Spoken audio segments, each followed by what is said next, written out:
নমস্কার। তৃতীয় দিবসের দ্বিতীয় শৈক্ষণিক যে সত্র তার যে বক্তা রয়েছেন আমাদের মধ্যে উপস্থিত আজকে কোচবিহার পঞ্চানন বর্মা বিশ্ববিদ্যালয়ের সংস্কৃত বিভাগের সহকারী অধ্যাপক ডক্টর অভিজিৎ মন্ডল স্যারকে মঞ্চে আসার জন্য অনুরোধ করছি। Please sir.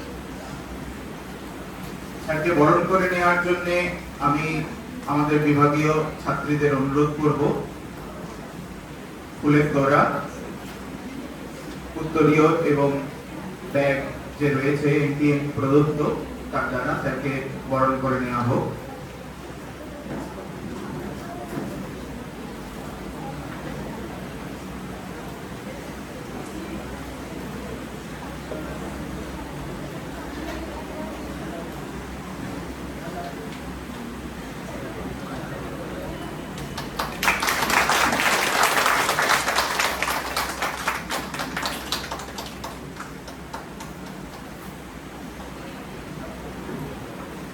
স্যার আজ আমাদের এই শৈক্ষণিক সত্রে বলবেন literary translation, challenges and solution, অর্থাৎ আক্ষরিক ভাষান্তর, সমস্যা ও সমাধান এই বিষয় নিয়ে।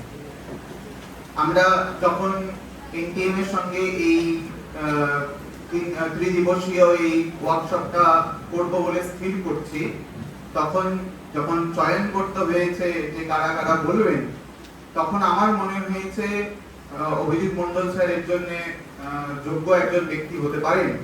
আমাদের বিশ্ববিদ্যালয়ের অধ্যাপক বলে আমি চয়ন করিনি তাকে। তিনি নিজে একজন কবি, তিনি নিজে অনুবাদ বিভিন্ন কর্মে যুক্ত থাকেন এবং নিজে একজন বৈয়াকরণ। এই তিনটে গুণের কারণেই আমি তাকে চয়ন করেছি। আমার কলিগ বলে আমি শুধুমাত্র তাকে চয়ন করিনি।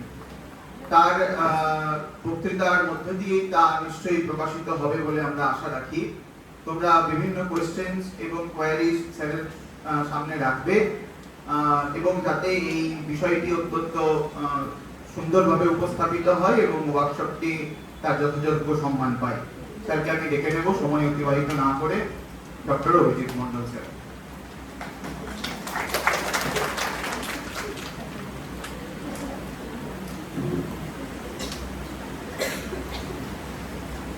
ओम मूकं करोति वाचालं पङ्गुं लङ्घयते गिरिं यत्कृपातमहं वन्दे परमानन्दमाधवम्। নমস্কার। সম্মুখে সমাসীনা শ্রদ্ধেয়া মৌদা সুত্তা ম্যাডাম, উপস্থিত রয়েছেন শ্রদ্ধেয়া অমিতা ম্যাডাম, আমার কলিগ ভাই সৌমজিৎ সেন, এনটিএমের পক্ষ থেকে আছে ডক্টর তাপস বর্মন, উপস্থিত সকল শ্রেণীর ছাত্র ছাত্রীরা, গবেষক গবেষিকারা, বাংলা বিভাগেরও আছে, এডিনসন কলেজ থেকে এসেছে। সকলকে আমার যথাযোগ্য শ্রদ্ধা, প্রণাম এবং স্নেহাশীষ জানিয়ে আমি আমার বক্তব্য উপস্থাপন করছি। উপস্থাপনের প্রথমেই যেটা আমার বলতে ইচ্ছা করছে যে সবকিছুই শেষ, অবশেষ বা শেষ কিছু নেই। শেষ আছে এখানে, মানে শেষ মানে আমাদের সংস্কৃতে বললাম অবশেষ আর কিছুই নেই, তবুও বলতে হবে এবং বলছি। আমার বিষয় literary translation, challenges and solution. আমি ট্রান্সলেশনের বাংলাটা ভাষান্তর রেখেছি, বুঝতে পারা যাবে একটু বাকি। এটা প্রথমে একটু ভূমিকা। আমরা প্রথম থেকেই জেনে গেছি যে অনুবাদ শব্দটার ব্যবহার মৌ ম্যাডাম বলেছেন একদম প্রাচীনকালে যখন সংহিতার অনুবাদ করা হচ্ছে ব্রাহ্মণ সাহিত্যে, সেখানে আছে অনুবাদ। গতকাল আমরা দেখেছি সন্তু স্যার কিভাবে যাবতীয় সংস্কৃত শাস্ত্রে কোথায় কোথায় অনুবাদ শব্দটা কিভাবে আছে সব তিনি উল্লেখ করেছেন। আমি একটু অন্যভাবে আমার বিষয়ে প্রবেশ করছি। আমাদের সকলের কাছে জানা আছে যে দর্শনের দুটো ভাগ, আস্তিক এবং নাস্তিক। নাস্তিকের মধ্যে যাকে আমরা শিরোমণি মনে করি চার্বাক। চার্বাকরা বেদ বিরোধী বলা হয় এবং তারা তিনটে স্থল উল্লেখ করেছেন। তারা বলেছেন যে আমরা বেদকে মানি না। সেই কারণটা এবার এখানে একটা বিষয় আছে যে তারা বলছে নাকি পূর্বপক্ষীরা উত্তরপক্ষীরা পূর্বপক্ষীর মত উপস্থাপন করে একটা শক্তিশালী যুক্তি প্রদর্শন করার জন্য এটা বলেছেন, সেটা জানি না। তবে এটা কিন্তু ন্যায়ের গ্রন্থতেই পাওয়া যায় যে এটা হয়তো চারবাকরা এরকম বলেছেন। এরকম বিষয়টা হলো তারা বলেছে তিনটে দোষ উত্থাপন করেছে: অনৃত, ব্যাঘাত আর পুনরুক্ত দোষ। গৌতম মুনি তার সূত্রতে আছে তদপদ অপ্রামাণ্যম অনৃত ব্যাঘাত পুনরুক্ত দোষের এইভাবে একটা লাইন আছে। বিষয়টা হলো এখানে প্রথম দুটো আমার দরকার নেই, এখানে দরকার নেই। অনৃত মানে হচ্ছে অসত্য, চারবাকরা বলছে বেদে অসত্য কথা বলা হচ্ছে, তারা কিছু উদাহরণ দিয়েছেন। ব্যাঘাত মানে ব্যাহত হচ্ছে, অনেক জায়গায় সর্বশেষে ব্যাহত হচ্ছে। 3 নাম্বারটা পুনরুক্ত দোষ দেখিয়েছে। যেমন আমরা কথায় কথায় বলি যে আগচ্ছ আগচ্ছ, আগচ্ছ মানে আসো, আবার একটা কেন আগচ্ছ বললাম, এই ব্যাপারটা এখানে একটা বিষয় আছে। এখানে একাদশ স্বামীধেনী মন্ত্র পাঠ করার একটা ব্যাপার আছে। যদিও এই বিষয়ে আমার বেশি জ্ঞান নেই, ম্যাডাম আছেন বেদের এখানে বেদজ্ঞা, তবু আমি যেটুকু পড়েছি সেখানে পঞ্চদশ বার 15 বার মন্ত্রটাকে পাঠ করতে হবে, সেখানে আছে 11 বার। ম্যাডাম ঠিক বললাম? এটা 11টা মন্ত্র দেওয়া আছে, তাকে 15 বার পাঠ করতে হবে। মানে 11টা মন্ত্র দেওয়া আছে, তাকে 15 বার পাঠ করতে হবে। ওই মন্ত্রগুলো কি জাস্ট প্রথম আর শেষ মন্ত্রকে দুবার করে আবৃত্তি করে 11কে 4 আরো বাড়িয়ে 15 করা। মানে প্রথম আর শেষ মন্ত্রটাকে আবার পুনরায় আবৃত্তি করা হচ্ছে, আবৃত্তি করে 15 কমপ্লিট করতে হবে, তবে ওই কাজটা সম্পন্ন হবে। এইখানটাই চারবাকরা বলেছেন যে বেদের যারা পড়েছে, যারা দ্রষ্টা, তারা সব ভুলভাল করে গেছে এবং খুব বাজেভাবে অনেক কথা বলে গেছে একদম। তারা বলছে যে এই বারবার বলার কোনো দরকার নেই। এই বিষয়টা থেকে আমি আসছি যে এখানে বারবার বলা হয়েছে, এখানে পুনরুক্ত দোষ রয়েছে। পুনরুক্ত দোষ নয়, যখন পুনরুক্ত অনুবাদে পৌঁছে যাবে তখন আর দোষের হয় না। কারণ পুনরুক্ত আর অনুবাদে একটু পার্থক্য রয়েছে।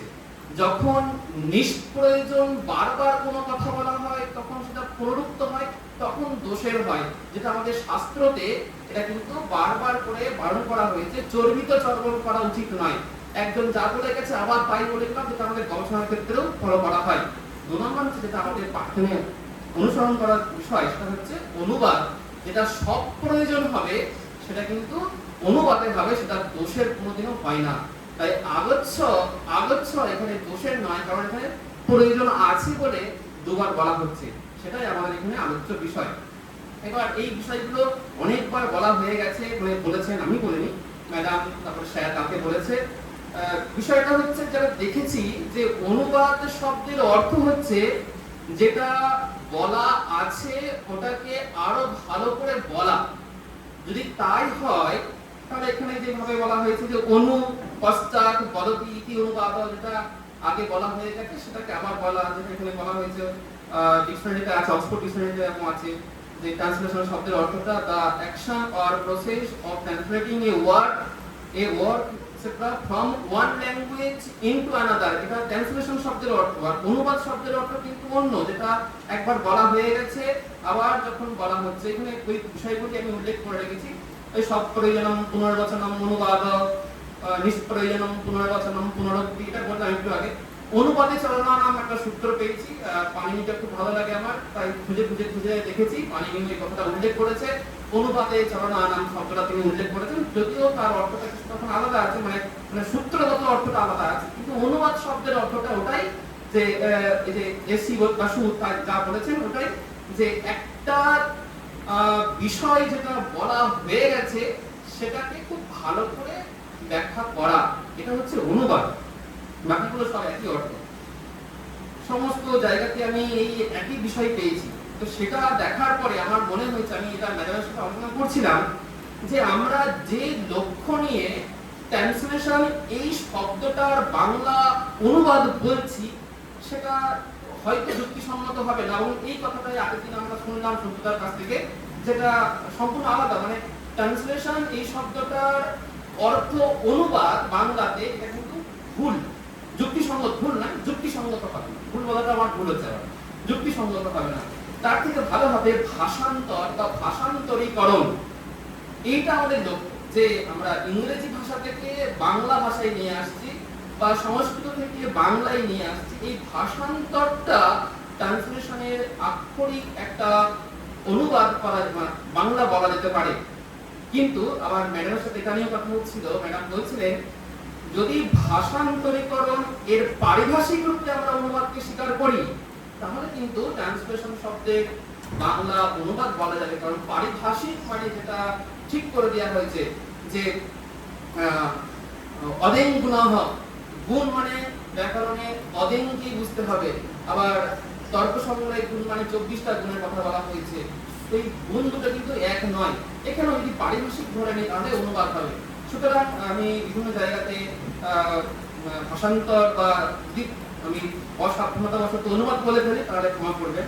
আমার কাছে এটা যুক্তিযুক্ত বলে মনে হয়েছে যে ভাষান্তর বলাটাই ঠিক হবে। এবার আমরা ট্রান্সলেশনে কখন সম্মুখীন হয় দুটো ক্ষেত্রে। একটা হচ্ছে যখন কিছু আমরা ট্রান্সলেশন করতে যাচ্ছি, আমরা ক্লাসে ট্রান্সলেশন দিয়েছেন স্যার ম্যাডামরা যে সংস্কৃত থেকে বাংলায় করো বা বাংলা থেকে সংস্কৃতে করো, এই একটা সময় আমরা ট্রান্সলেশনের সম্মুখীন হই। আর একটা যখন ট্রান্সলেশন আমরা করি, এই দুটোই ক্ষেত্র রয়েছে আমরা ট্রান্সলেশনের সম্মুখীন হই। কিন্তু দুটোর কারণ আলাদা। প্রথম দিকটা আছে যে কোনো কিছু ট্রান্সলেশন করার সময় আমাদেরকে বারবার খেয়াল রাখতে হবে যে কাউকে প্রকৃত ভাষা মানে মূল বা সোর্স ল্যাঙ্গুয়েজ এই বিষয়ের অবধারণ করানো। মানে আমার অবধারণ হয়ে আছে, আমি দুটো ভাষায় ভালো করে জানি, যখন আমি অনুবাদ করতে যাচ্ছি, অনুবাদক আমি, তখন আমি সংস্কৃত থেকে বাংলায় করছি বা বাংলা থেকে সংস্কৃত করছি, আমি এই দুটোই বলছি। তো দুটো ভাষায় আমার খুব ভালোভাবে রপ্ত হয়ে গেছে, তখন আমার কাজ এই ভাষাটা বা যেটা সোর্স ল্যাঙ্গুয়েজটা একজন পাঠকের কাছে তার মতো করে তুলে ধরা, তাকে অবধারণ করানো, এটা হচ্ছে আমার লক্ষ্য, এটা কারণ এটা। আর দ্বিতীয়ত কোনো কিছু ট্রান্সলেশন করার সময় তখন কিন্তু কারণটা আলাদা হয়ে যাচ্ছে। কারণটা এটা বেশিরভাগ ক্ষেত্রেই আছে যে প্রকৃত ভাষাতে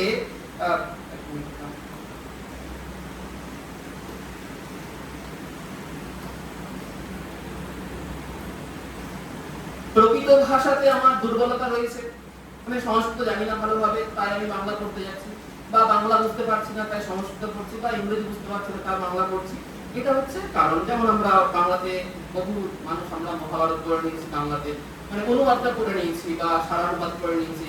আর বেশিরভাগ এখন মহাভারতের নলেজ হচ্ছে স্টার ক্লাসের যে সিরিয়ালটা আছে একদম মানে অতি রঞ্জিত করে একটা বলা হয়েছে, তাও যদি ডিআর চোপড়ার কেউ দেখে থাকে সেটা অনেকটা ফলো করা হয়েছে। তো যাই হোক, এই হচ্ছে আমাদের মহাভারতের জ্ঞান যেটা সংস্কৃত থেকে এসেছে। তো এইবার যেটা দুটো ধারা দেখতে পাই আমরা, ভাষান্তর বা শব্দের ভাষান্তর আর ভাবের ভাষান্তর। এখানে খুব সংক্ষেপে এগুলো অনেকবার আলোচনা হয়েছে, এখানে আমি সংক্ষেপে বলে যাচ্ছি।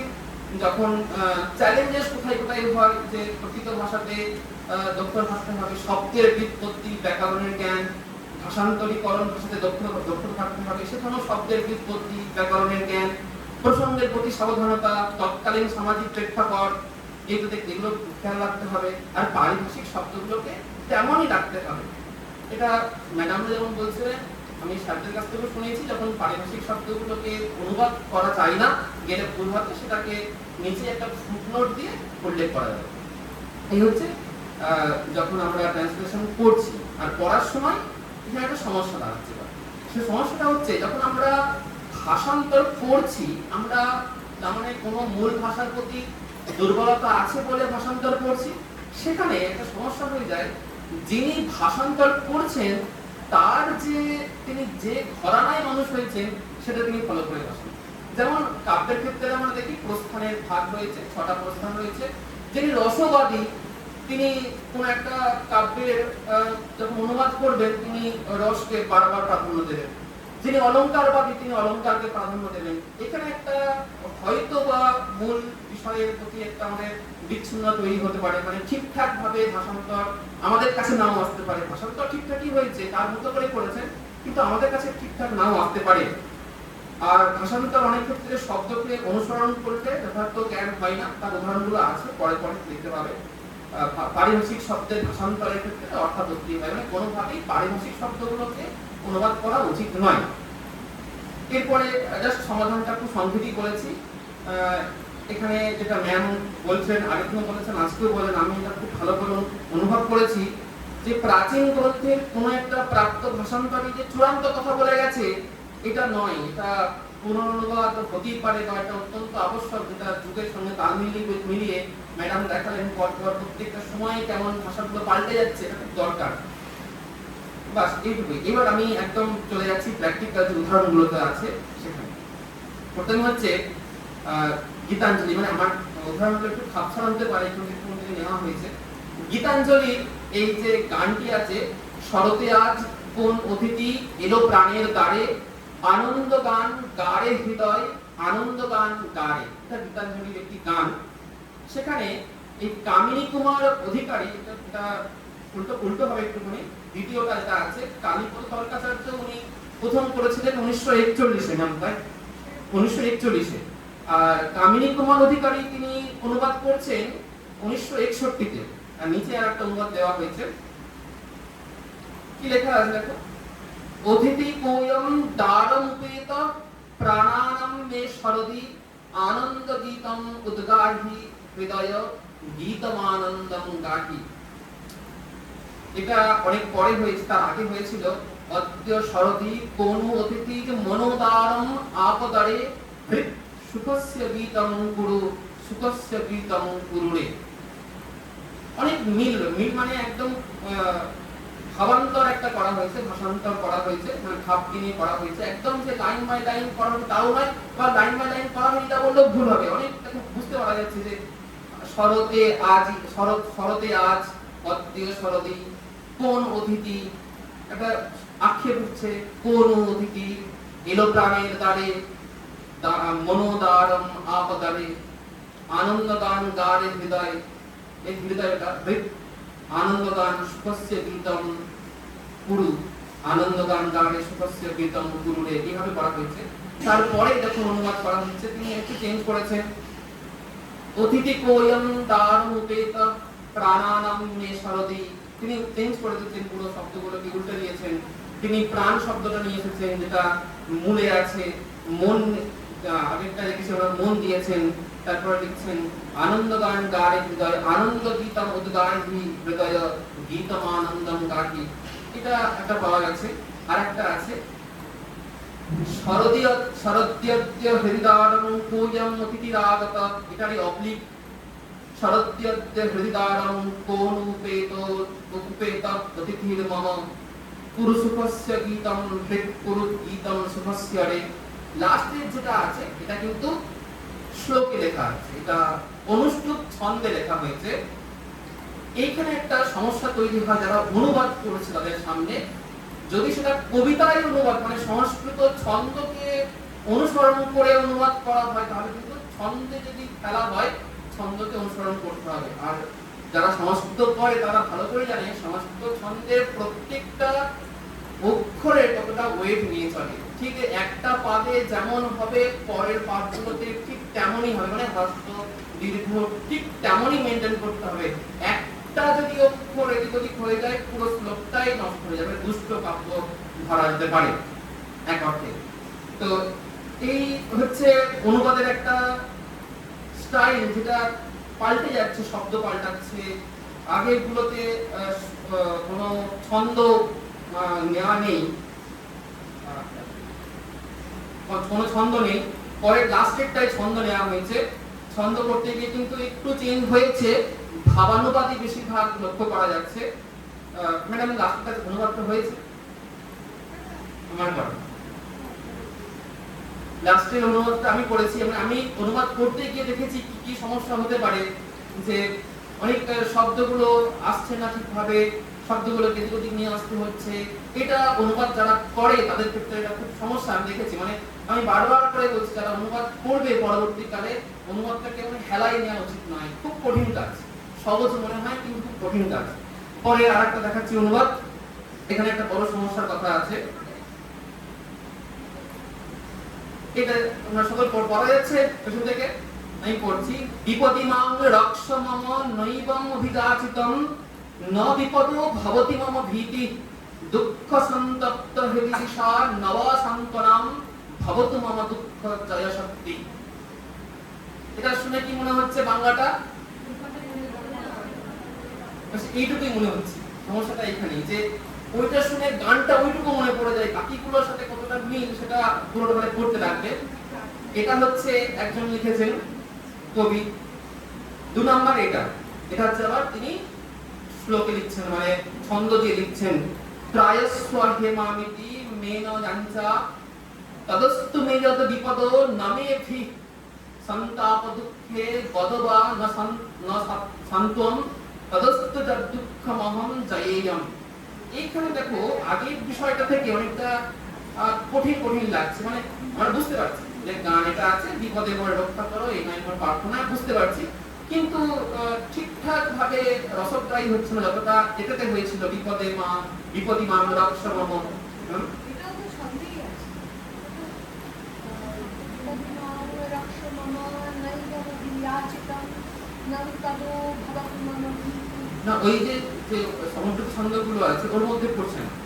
হচ্ছে না, কিন্তু হ্যাঁ জাতি হ্যাঁ, ছন্দ মানে ওই সমুদ্র ছন্দ, মানে যেটা ইন্দ্র বজ্র বৃন্দ বজ্র অনুষ্ঠুপ এই ধরনের, জাতির মাত্রা পিতা বলে জাতি ছন্দ। ওই ছন্দ ওটা বৃত্ত ছন্দেই এটা জাতি। জাতি ছন্দ। এই একটা আছে। 3 নাম্বার অনুষ্ঠুপ ছন্দে।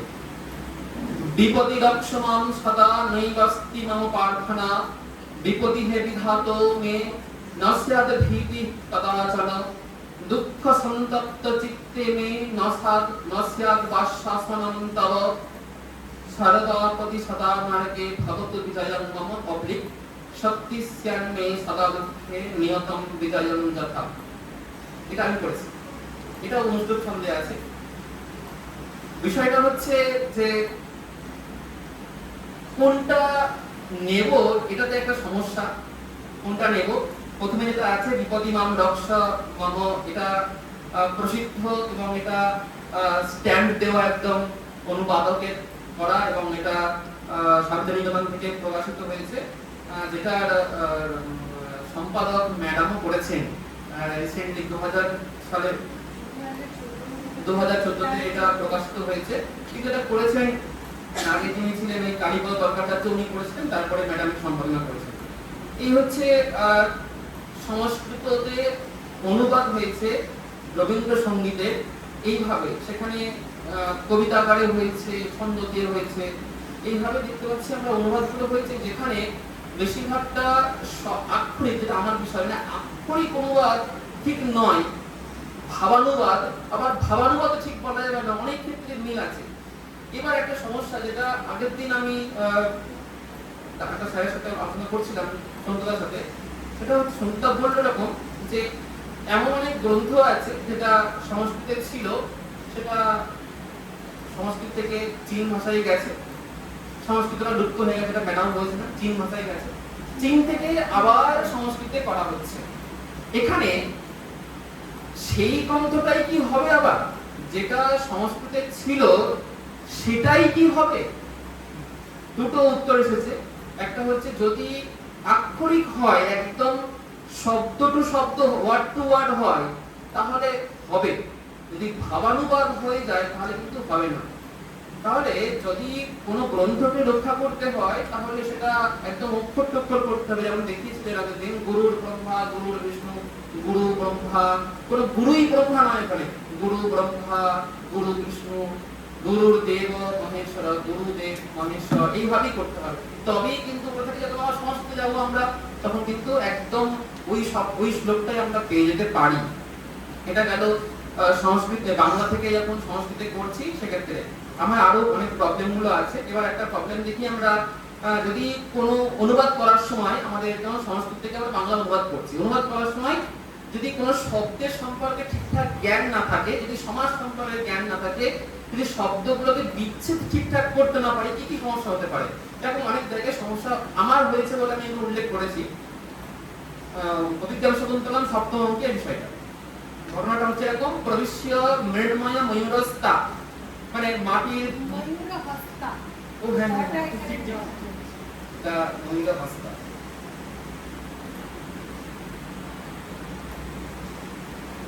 ময়ূর হস্তা মাটির ময়ূর হাতে নিয়ে প্রবেশ করছে। এটা ভাবো নাটকের মতো একটা করে, হাতে মাটির ময়ূর আছে, সেই ময়ূর নিয়ে মঞ্চে আসছে। কে কে আছে এখানে? দুজন তাপসী আছে আর বালক সর্বদমন মানে শকুন্তলার পুত্র আসছে তাদের সাথে। তাপসী বলছে সর্বদমন শকুন্তলা বর্ণ্যং প্রেক্ষস্ব, তাপস বাংলাটা করা আছে, সর্বদমন শকুন্তলা বর্ণ্য দেখো।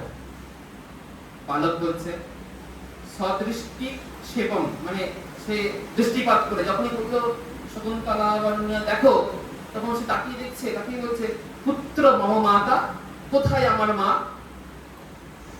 বিষয়টা হচ্ছে এখানে যে শকুন্তলা বর্ণ্যম এই কথাটা এখানে আছে। তাপস যখন বললো সর্বদমন বলছে সর্বদমন শকুন্তলা বর্ণ্যম প্রেক্ষস্ব, সেখানে সর্বদমন মানে বালক সে কি করেছে শকুন্তলা বর্ণ্যম এইভাবে বলছে।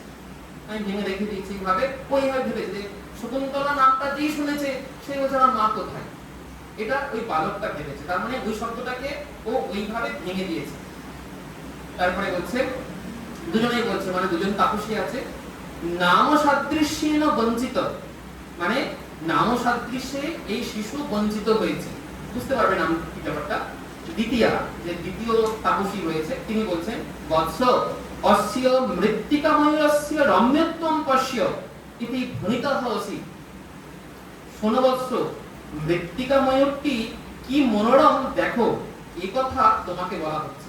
মানে ওরা বলতে চাইছে শকুন্ত লাবণ্য, শকুন্ত লাবণ্যম এটা তাপসীদের বক্তব্য। মানে ওই যে পাখিটা, ওই ময়ূরটা বা পাখিটাকে শকুন্ত বলা হচ্ছে, সেই শকুন্ত পাখির লাবণ্য দেখো, এটা বক্তব্য তাপসীদের।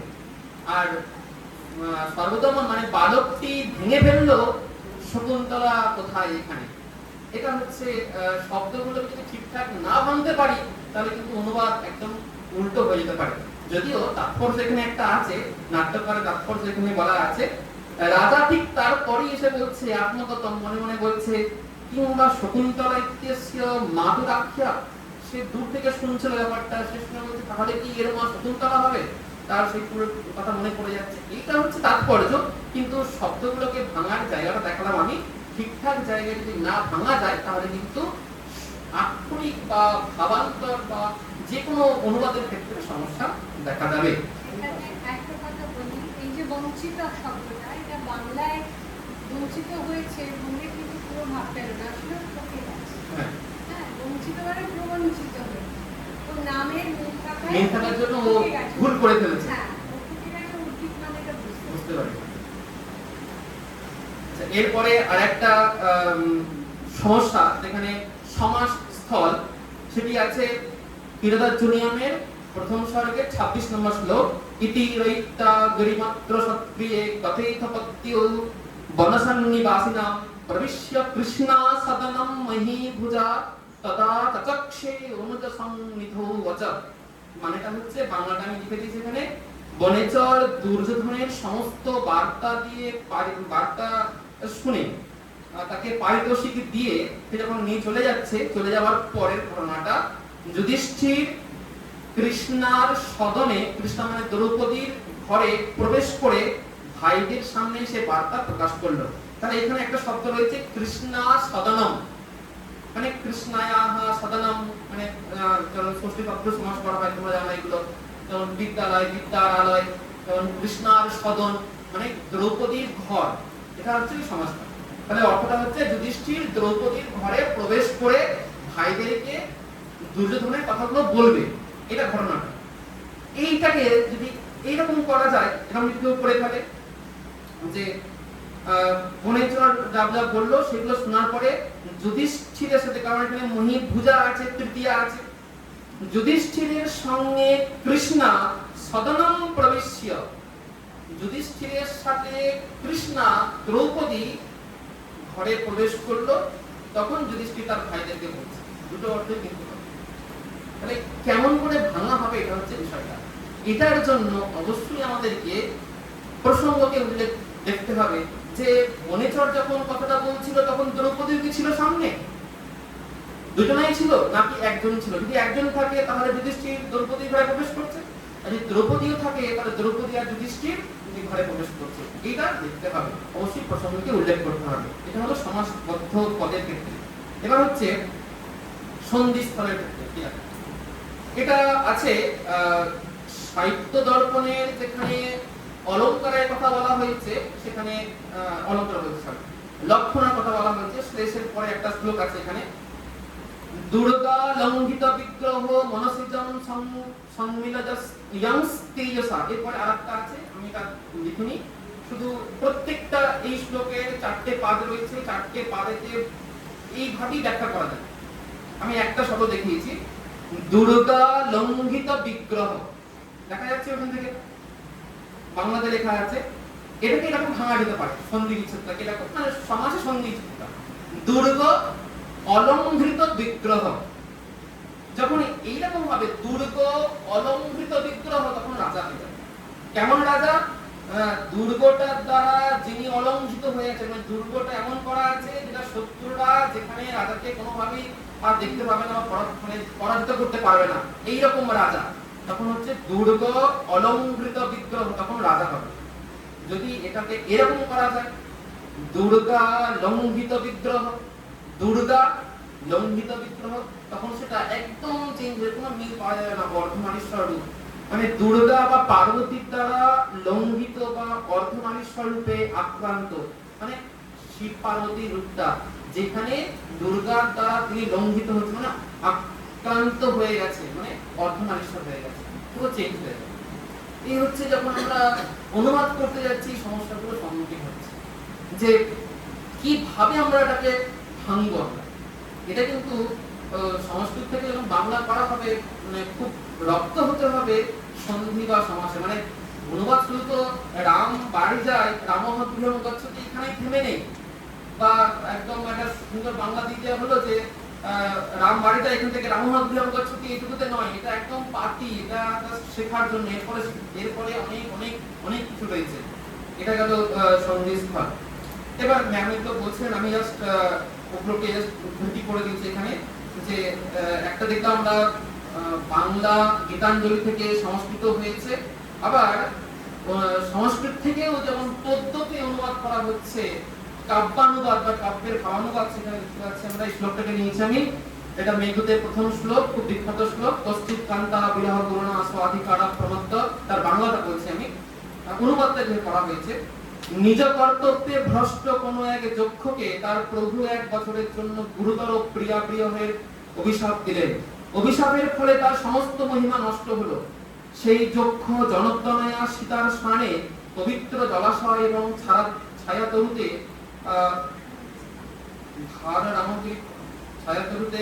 রামগিরি পর্বতে আশ্রমগুলিতে বাস করছিলেন, এরকম একটা বলেছে। ছায়াতরুতে ভরা, এটা নিয়ে এসে কপি করা তো, ছায়াতরুতে ভরা রামগিরি আশ্রম, এটা হচ্ছে বাংলাটা, এটা সব জায়গাতে পাওয়া যায়। কিন্তু এর যে কাব্যানুবাদ হয়েছে, মানে কাব্যে করা হচ্ছে, বুদ্ধদেব বসু করছেন, বাংলাতে করছেন। জনেক যক্ষের কর্মে অবহেলা ঘটলো বলে শাপ দিলেন প্রভু। জনেক যক্ষের কর্মে অবহেলা ঘটলো বলে শাপ দিলেন প্রভু। জনেক যক্ষের কর্মে অবহেলা ঘটলো বলে শাপ দিলেন প্রভু। মহিমা অবসানে বিরহ গুরুভার ভাগ্য হলো 1 বর্ষকাল। বাঁধলো বাসা রামগিরিতে, তরুগণ স্নিগ্ধ ছায়া দেয় যেখানে, এবং জলধারা জনতনয়ার স্থানে স্মৃতি লেখে। সাত মাত্রা ছন্দ, এটা জানা ছিল না আমার। তো এটা উনি কাব্যে তার একটা স্থান দিলেন, কাব্যে তিনি ফুটিয়ে তুললেন। যেটা কালিদাস কাব্যে লিখেছেন সেটাকেই তিনি কাব্যে করলেন। এখানেও কাব্যানুবাদ, এখানে শব্দগুলোকে তিনি নিয়েছেন এবং তার মতো করে তিনি লিখেছেন কাব্যতে। এটার একটা উদাহরণ। আর একটা উদাহরণ হচ্ছে রঙ্গলাল বন্দ্যোপাধ্যায় লেখা, এটা কি এরকম, এটা অক্ষর বৃত্ত পাহাড়ের মতো, কোন যক্ষ অভিশপ্ত হয়ে কর্মদোষে 8-6 এরকম, না, কোন যক্ষ অভিশপ্ত হয়ে কর্মদোষে মহিমা বিগত এক বর্ষ প্রভু রসে, বিরহের গুরু ভারে দৈতের সনে, মহিমান হয়ে রই রামগিরি বনে, হেঠা তরুগম দোষে স্নিগ্ধ ছায়াদানে, জলধারা পূর্ণময়ী জানকীর শানে। এই শ্লোকটাকে তিনি তার কাব্যেতে তিনি ফুটিয়ে তুলেছেন। এটাও তার কৃতিত্ব একটা অবশ্যই, যদিও তিনি ওখান থেকে নিয়ে এসছেন, মানে কালিদাসকে অনুসরণ করেছেন। আমরা দুটো ধারা দেখলাম, একটা বাংলা থেকে সংস্কৃত আর সংস্কৃত থেকে বাংলা, দুটো কিন্তু কাব্যতে চলে যাচ্ছে। এরপরে এটা গেল কাব্যের ক্ষেত্রে। এবার যে পুনরনুবাদ বা অনুবাদের বৈচিত্র্যতা, এটাও ম্যাডাম দেখিয়েছেন যে যেমন বিদ্যাসাগর থেকে আরম্ভ করে বাকিরা যেভাবে অনুবাদগুলোকে চেঞ্জ হয়ে যাচ্ছে সময়ের উপযোগী করে, সেটা একটা দেখিয়েছি এখানে। যে বেদের পরম্পরাতে, বেদের যে ব্যাখ্যা, সেখানে অনেকগুলো ব্যাখ্যার পরম্পরা রয়েছে, অনেক পক্ষ রয়েছে। যেমন সায়ন মতে জাতিক পক্ষ, আর আমি এখানে উল্লেখ করেছি অনির্বাণের মধ্যে অধ্যাত্ম পক্ষ। মানে একটা মন্ত্র যে দুটো ভাগে অনুবাদ হতে পারে, তার অনুবাদ বা চিন্তা ভাবনা বা ভাবা যেতে পারে, তার নমুনা এটা। তার মানে কোথাও না কোথাও অনির্বাণ তো খুব মানে আধুনিক একদম, ওনার মনে হয়েছে এটাকে এইভাবে অনুবাদ করা যেতে পারে, এইভাবেও ভাবা যেতে পারে, সেটা একটা নমুনা এখানে। এখানে দেখো, ইন্দ্রস্য মুবিজানি প্রবোচমি জানি চকার প্রথমানি বজ্রি, অহন অহিম অনবপস্ততর্দ প্রবক্ষণা অভিনত পর্বতানাম। এটা ইন্দ্র সূক্তের মন্ত্র এটা। সেখানে জাতিক পক্ষে যখন তিনি অর্থ করছেন, একদম যে মন্ত্রটা আছে তেমন তিনি অর্থ করেছেন, এখানে কোনো বৈচিত্র্যতা রাখেননি। এখানে ইন্দ্রের যত বীর্যের কথা আমি ঘোষণা করছি এখন, তিনি সবার প্রথমে বজ্রী, তিনি হত্যা করলেন অহিকে, তারপর রন্ধ্র পথে বার করে দিলেন অব্দের মানে জল, খাতবন্ধী স্রোতের বইয়ে দিলেন পর্বতে ভেদ করে। এটা হচ্ছে ওনার মত জাতিক পক্ষে। এটাকে অনির্বাণ কিভাবে ব্যাখ্যা করছেন, এইটা খুব দেখার জিনিস। তিনি পুরো অন্যভাবে করছেন। বাংলাটা একই রকমই আছে, এটা ওনার থেকে আমি নিয়ে লিখেছি। পাদটিকাতে তিনি উল্লেখ করছেন, ওহি বিত্র যে সাপের মতো কুণ্ডলী পাকিয়ে প্রাণের ধারাদের অবরুদ্ধ করে রাখে, এই কুণ্ডলী পাকানো অধ্যাত্ম প্রতিরূপ হলো আমাদের চিত্তের ধৃতি। মানে সে একটা আধ্যাত্মিক লেভেলে গিয়ে এটা ব্যাখ্যা করছেন। যেটাকে আমরা ইন্দ্রকে ওখানে দেখতে পাচ্ছি, ইন্দ্র তার বজ্র দিয়ে আঘাত করছে, অব্দেরকে বইয়ে দিচ্ছে, এই জিনিসটা তিনি মানে নিজের অধ্যাত্ম চিন্তা ভাবনাতে তিনি ব্যক্ত করছেন এইভাবে। তারপরে বলছেন, পর্বত পৃথিবীতে আছে তখন তা তামসিক জড়ত্ব, আবার তা অন্তরিক্ষের মেঘ, তখন তা প্রাণের নিষ্ফল চাঞ্চল্য। মানে পুরো অন্য একটা আঙ্গিকে তিনি ব্যাখ্যা করছেন। আমার কাছে খুব কঠিন লেগেছে, মানে ভীষণ কঠিন। ওনার বাংলাও কঠিন, আমি পড়েছি, অনেকটা পড়েছি, গবেষণা করতে লেগেছিল। আমি হাফ বুঝেছি, হাফ বুঝতে পারিনি, মানে এত কঠিন লেগেছে বিষয়টা। এটা হচ্ছে অনুবাদের বৈচিত্র্যতা। আমার বক্তব্য এখানে যে পুনরনুবাদ দরকার নেই এটা একদমই নয়, দরকার অবশ্যই রয়েছে। সেটা আজকের দিনে দাঁড়িয়ে যেন আমরা সেইভাবে যার জন্য করছি তার সামনে তুলে দেওয়ার জন্য যেন ততটাই সহজ করতে পারি আমরা এটা। এবার ভাষান্তরে শব্দের বৈচিত্র্য ফলো করতে হবে, দেখতে হবে যে সংস্কৃতে একটা শব্দের বহু প্রতিশব্দ রয়েছে, বাংলাতে সেরকম নেই। বাংলাতে যা যা আছে বেশিরভাগটা সংস্কৃত থেকে ওরা নিয়ে আসা হয়েছে, মানে শব্দগুলোকে। আর ইংলিশে দেখতে পাচ্ছি আমরা একটা শব্দ দিয়েছি এখানে, আগুন। বাংলাতে আগুন আছে, অগ্নিও বলা হয়, গণ্যও বলা হয় বাংলাতে, কিন্তু সেগুলো সংস্কৃত শব্দ। সংস্কৃততে অগ্নি একটা লিখেছি এখানে, আর ইংলিশে ফায়ার। এখন বিষয়টা হচ্ছে এখানে 8টা দিয়েছি, এরকম আরো মানে আরো 30টা হতে পারে অগ্নি শব্দের সমার্থক শব্দ। আমি কেন কিছু বলছি, এখানে প্রত্যেকটার অর্থ রয়েছে এবং প্রত্যেকটা অর্থ আলাদা আলাদা অর্থ রয়েছে। যখন অগ্নি বলা হচ্ছে তখন যেটা অগ্নতি ঊর্ধ্বং গচ্ছতি, যেটা উপরের দিকে উঠে যাচ্ছে, এবং অগ্নি মানে এখানে অগ্নি দেবতাকে আমরা বলি, যা উপরের দিকে উঠে যায়। পাবক মানে অপাবনানি সর্বাণি বন্যি সংযোগতঃ ক্বচিৎ পাবনানি ভবন্তি তস্মাৎ স পাবক। মানে যেটা অপবিত্র তাকে যদি অগ্নি সংস্পর্শে নিয়ে আসা হয়, যদি ঠিক থাকে, তাহলে সে পবিত্র হয়ে যাচ্ছে। এটা ওই অগ্নিরই নাম, তখন কিন্তু পাবক হয়ে যাচ্ছে।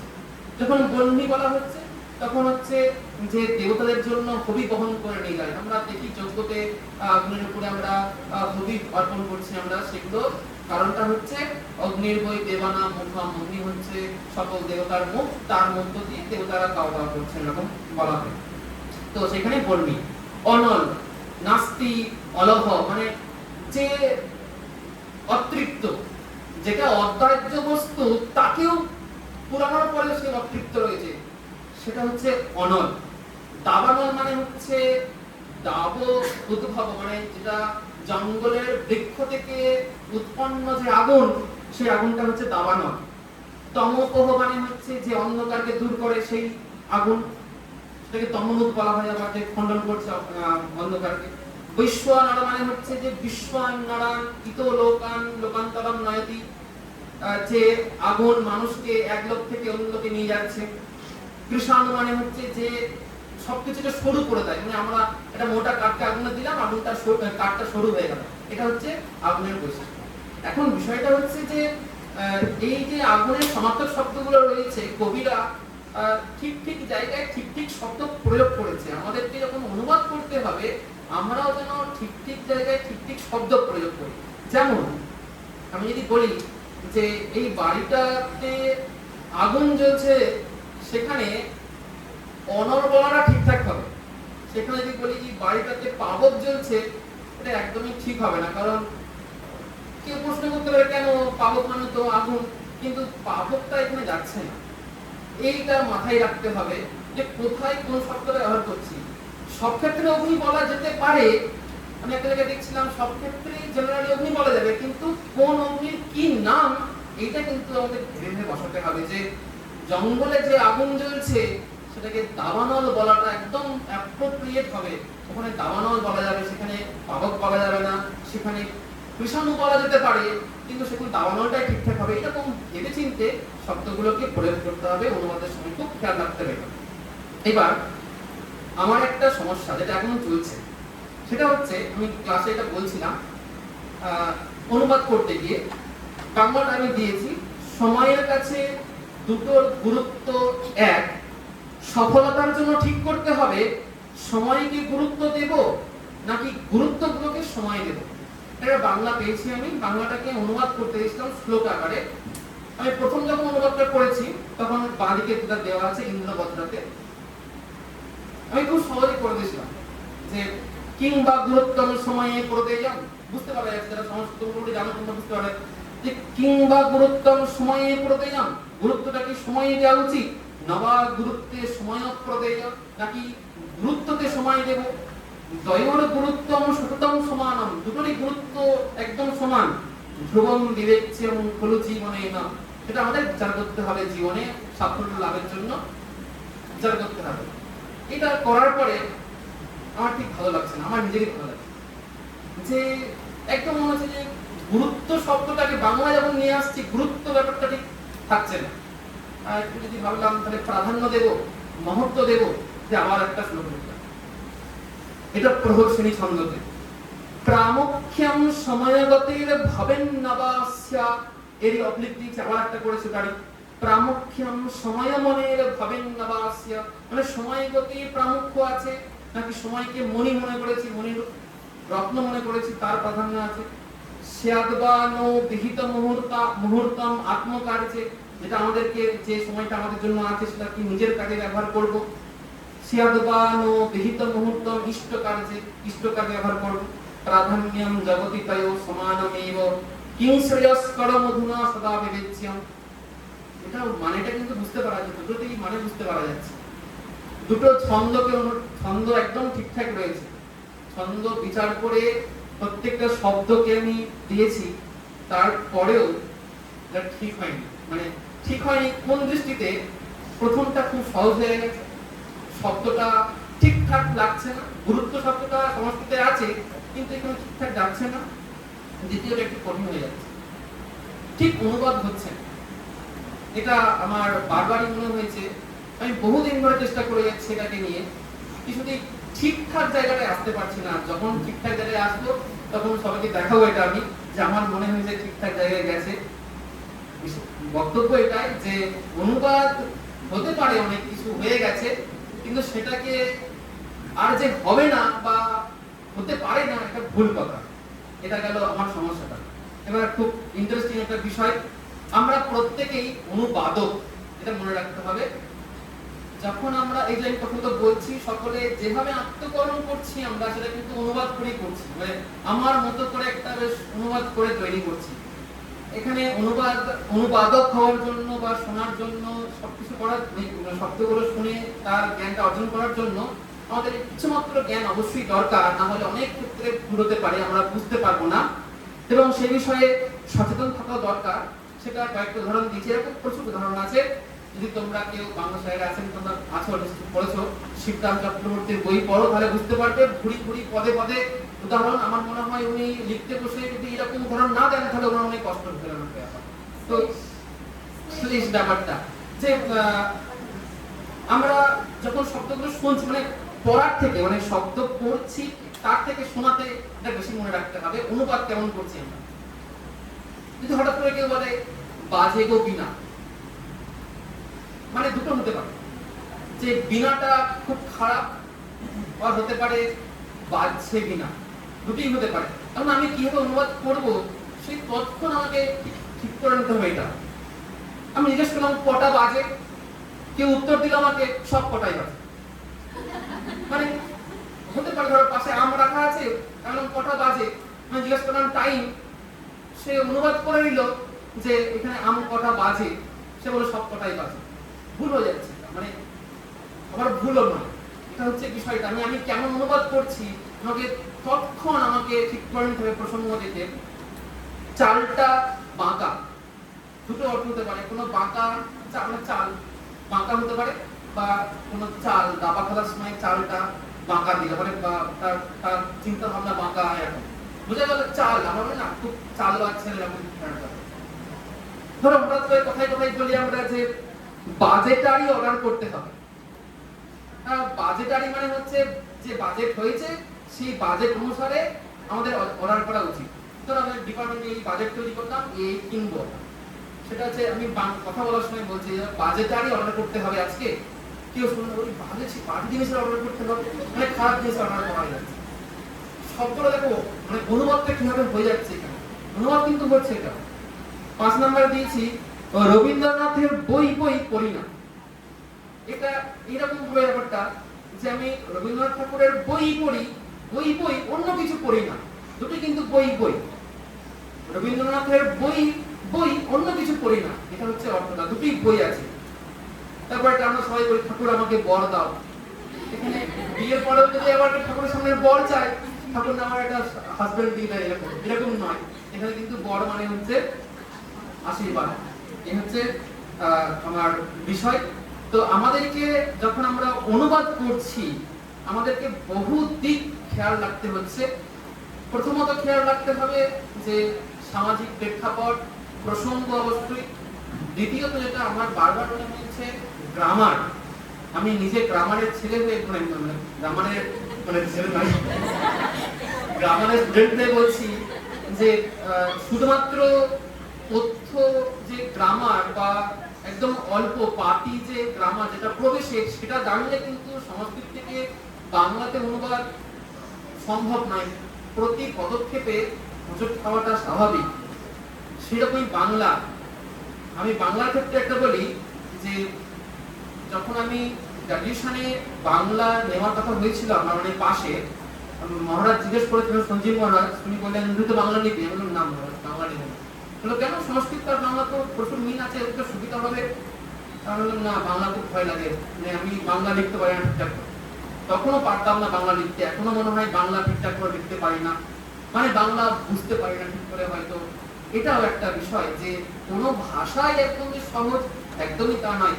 সেই ভাষাটা রপ্ত করতে হবে, তারপরে তাকে অনুবাদ করতে হবে। আর অনুবাদ করার সময় অনেক সমস্যার সম্মুখীন হয়, এটা ম্যাডাম বারবার বলছিলেন। সেখানে আমরা যদি অভিধানগুলো ঠিকঠাক ফলো করি, আজকে তো বিভিন্ন অ্যাপস রয়েছে, আমাদের অষ্টাধ্যায়ী অ্যাপস, ক্লিক করলে সেই শব্দটা যাবতীয় নারী নক্ষত্র বেরিয়ে যাবে। মানে কোথায় কি ব্যবহার করেছে, কিভাবে ব্যবহৃত হয়েছে, ইংলিশ কি, সমস্ত কিছু বেরিয়ে যাচ্ছে। সেই সব ফলো রেখে আমাদেরকে অনুবাদ করতে হবে। ধন্যবাদ।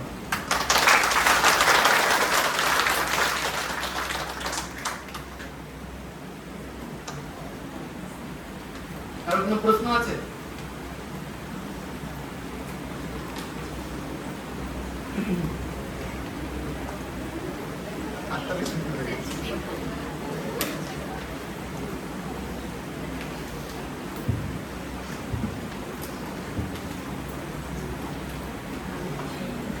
স্যারকে অসংখ্য ধন্যবাদ ওনার এই 1 ঘন্টা ব্যাপী তার বক্তৃতা প্রদানের জন্য। আমি আশা করব তোমরা মন দিয়ে শুনেছো এবং তোমাদের কিছু কোশ্চেন নিশ্চয়ই থাকবে, কোয়ারিজ নিশ্চয়ই থাকবে, তোমরা এক এক করে বলতে পারো। আর যদি কোনো জিজ্ঞাসা থাকে বলো। নেই?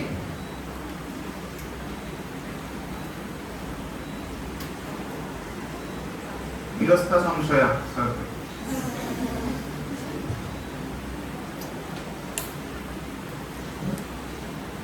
তাহলে ভাই খুব ভালো শুনেছে সবাই। প্রত্যেকটা পয়েন্ট যেমন করে বলা দরকার সেভাবে আমার